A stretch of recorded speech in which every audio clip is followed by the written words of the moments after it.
Es gibt ein Geldsystem, das mächtiger ist als Gesetze, größer als Staaten und sauberer als es je sein dürfte. Es wäscht Milliarden für Oligarchen, Diktatoren, Geheimdienste. Geboren in Moskau, getarnt auf Zypern, gewaschen in London und versteckt in der Schweiz. Unter dem Radar mitten durch westliche Banken. Deutsche Bank has agreed to pay 585 million euros in fines to US and British regulators over money laundering. Spanish police say they've dismantled a Russian gang accused of money laundering around 56 million euros. States from coast to coast are investigating and seizing assets from Russian oligarchs. If we look at the total theft from Russia since he's been in power, it's about $1 trillion.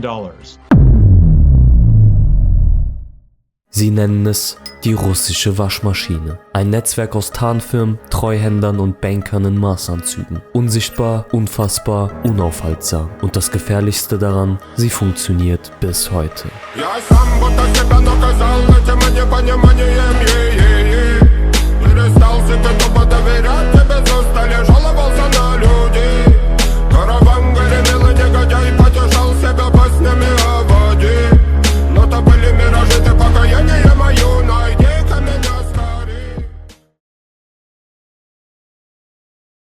Nach dem Zerfall der Sowjetunion blieb ein Machtvakuum, tief, gefährlich, ungeordnet. Ein ganzes Imperium fiel in sich zusammen, Staatsbetriebe ausgenommen, der Rubel zerfiel. Zurück blieb ein Staat ohne Regeln und Männer, die das ausnutzten. Was einst dem Volk gehörte, wechselte plötzlich den Besitzer. Nicht durch Demokratie, sondern durch Deals und Drohungen. Die größten Konzerne Russlands, Öl, Gas, Aluminium, gingen in die Hände weniger. Sie nannten sich Unternehmer, aber sie waren Kriegsgewinner in Nadelstreifen. Es war der Moment, in dem sich eine neue Elite formte. Keine Regierung, kein Parlament, sondern 3 Gruppen, mächtiger als jede Behörde. Ehemalige KGB-Offiziere mit Zugriff auf Akten, Netzwerke und Waffen. Mafiabosse mit Blut auf den Händen und Kontrolle über Häfen, Routen, Städte. Banker, ruhig, elegant und mit einem einzigen Talent: Geld verschwinden zu lassen. Sie bildeten eine Koalition der Schatten, einen Machtblock jenseits der Politik, aber einflussreicher als jede Partei. Ihr gemeinsames Problem?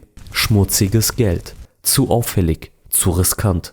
Sie brauchten kein Versteck, sie brauchten ein System. So entstand die russische Waschmaschine, ein globales Konstrukt, das Bargeld in Buchungen verwandelte, Drogengeld in Dividenden, Erpressung in Aktienpakete, Offshore-Firmen, Nummernkonten, Stiftungen, Zypern, London, Zürich, Dubai. Alles Teil des Plans. Der Westen, er ließ sie gewähren. Niemand fragte nach dem Ursprung, solange das Geld floss, war alles willkommen. Teil des Ganzen, Mafiabosse wie Semyon Mogilewitsch und Aslan Ussoyan.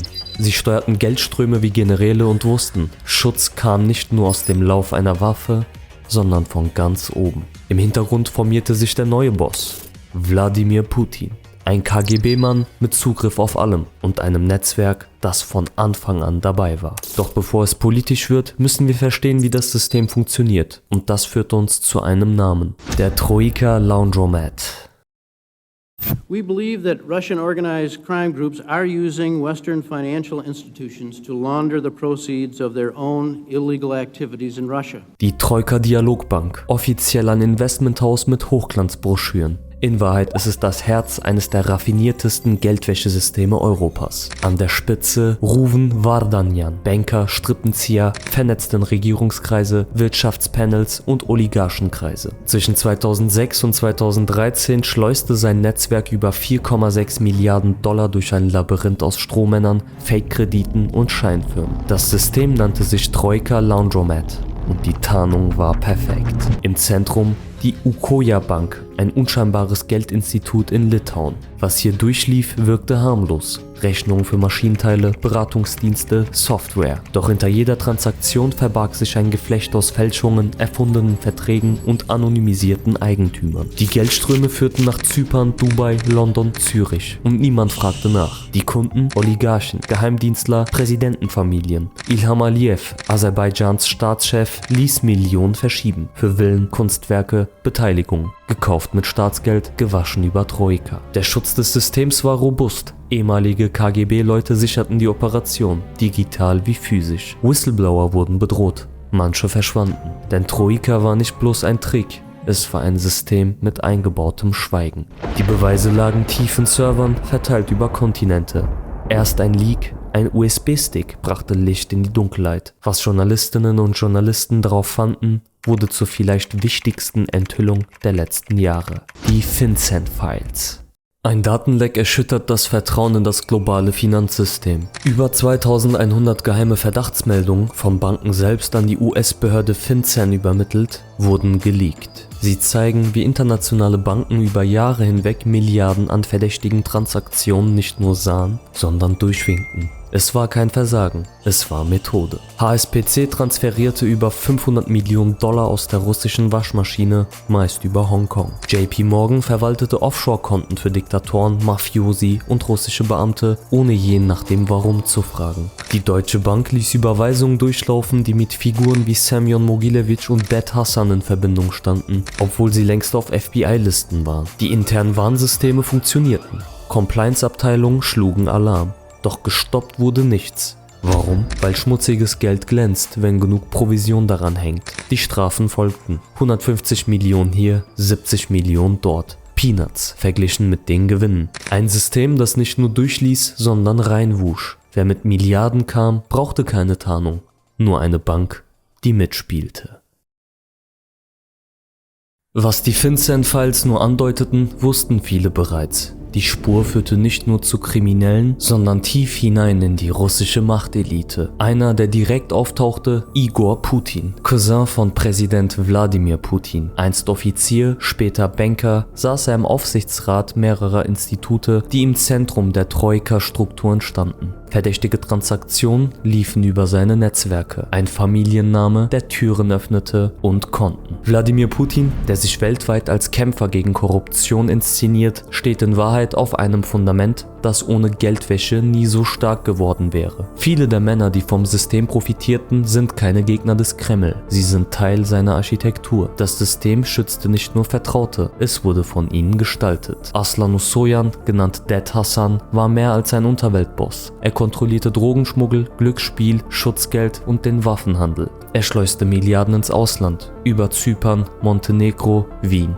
Alles mit der stillen Duldung aus Moskau. Semyon Mogilewitsch, ein Phantom mit Dutzenden Identitäten, vom FBI gesucht, aktiv in Budapest, Moskau, Prag, Tel Aviv. Er bewegte Milliarden und blieb jahrelang unbehelligt. Diese Männer waren keine Ausnahmen. Sie waren Zahnräder in einem Getriebe, das sich nicht gegen den Staat wandte, sondern ihn stärkte.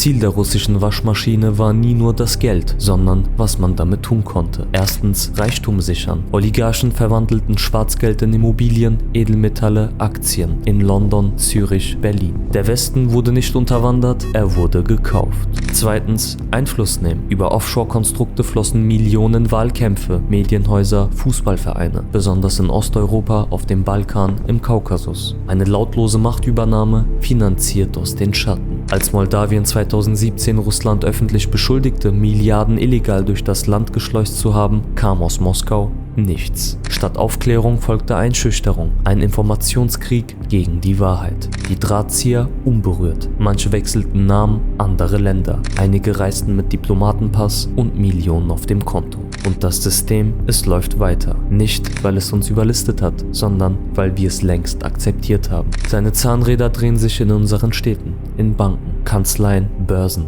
In einer Welt, in der Verbrechen wie Geschäft aussieht und Geld zur Tarnung der Macht wird. Mafia-Clans, Auftragskiller, Finanzbetrug. Bei uns bekommst du die dunkelsten Geschichten der Unterwelt. Jetzt abonnieren und nichts mehr verpassen. Sleeping Brain.